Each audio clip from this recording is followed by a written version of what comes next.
Bismillahirrahmanirrahim. Assalamualaikum warahmatullahi ta'ala wabarakatuh.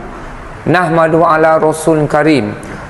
Syukur kepada kita pada Allah Subhanahu Ta'ala, kerana dengan lempah karimnya Allah Subhanahu Ta'ala masih lagi diberi rezeki umur untuk kita berada di bulan Ramadan yang mulia ini.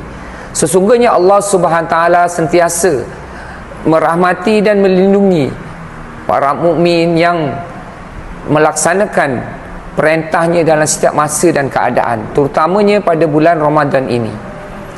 Pada kali ini, pada hari yang mulia ini, saya telah dibagi satu tugasan untuk membincangkan satu perkara yang bertajuk terbukanya pintu-pintu syurga, tertutupnya pintu-pintu neraka dan dibelenggu syaitan.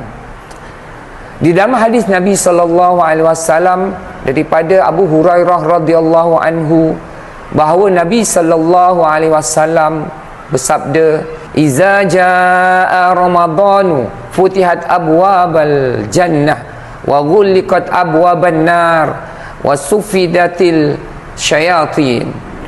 Maksudnya, apabila datangnya bulan Ramadan, maka terbukalah pintu-pintu syurga, tertutupnya pintu-pintu neraka dan dibelenggu para syaitan.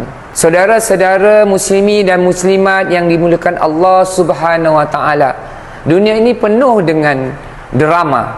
Ada yang ketawa, ada yang menangis, ada yang gembira, ada yang sedih. Itulah kehidupan dunia.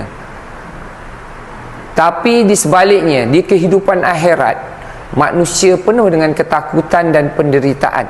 Di sana manusia akan mementingkan diri mereka sendiri. Adakah mereka akan selamat atau gagal untuk selama-lamanya?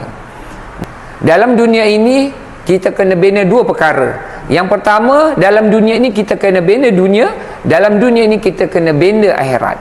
Oleh itu kita jangan dilalaikan oleh kehidupan dunia yang sementara. Saudara-saudara muslimin yang dimuliakan Allah SWT, apa yang dimaksudkan dengan terbukanya pintu syurga adalah kerana ketaatan manusia yang begitu banyak dilakukan pada bulan Ramadan ini. Begitu juga Allah SWT membukakan pintu-pintu ibadah kepada manusia. Oleh kerana itulah jalan menuju ke syurga begitu mudah di dalam bulan Ramadan yang mulia ini, kerana amal perbuatan manusia itu diterima oleh Allah SWT. Manakala yang dimaksudkan dengan tertutupnya pintu-pintu neraka adalah perumpamaan daripada sedikitnya maksiat pada bulan Ramadan yang mulia ini yang menjadi penyebab tertutupnya pintu-pintu neraka.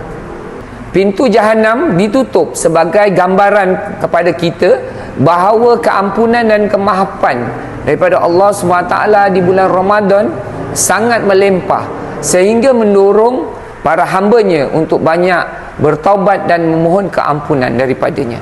Sedangkan maksud daripada terbelenggunya syaitan pula adalah perumpamaan kepada terlepasnya orang-orang yang sedang melakukan puasa daripada bisikan syaitan, kerana orang yang berpuasa tidak akan selalu berkeinginan untuk melakukan maksiat. Syaitan dan hawa nafsu akan menjadi lemah, kerana di bulan Ramadan sebahagian besar daripada kaum muslimin sedang semangat untuk beribadat dan banyak membaca Al-Quran, berpuasa sebulan penuh, tarawih sebulan penuh, bersedekah, zakat fitrah dan ibadat-ibadat yang lain. Kesimpulan daripada terbukanya pintu syurga, tertutupnya pintu-pintu neraka dan terbelenggu syaitan adalah tanda masuknya bulan Ramadan yang berkah ini. Kemuliaan bulan tersebut adalah penyebab syaitan juga terhalang daripada mengganggu orang yang beriman.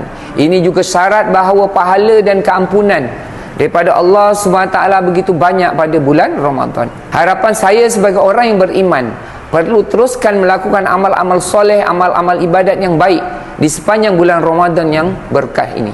Semoga Allah SWT akan menerima semua amalan-amalan kita dan akan memasukkan kita ke dalam syurga Allah SWT selama-lamanya.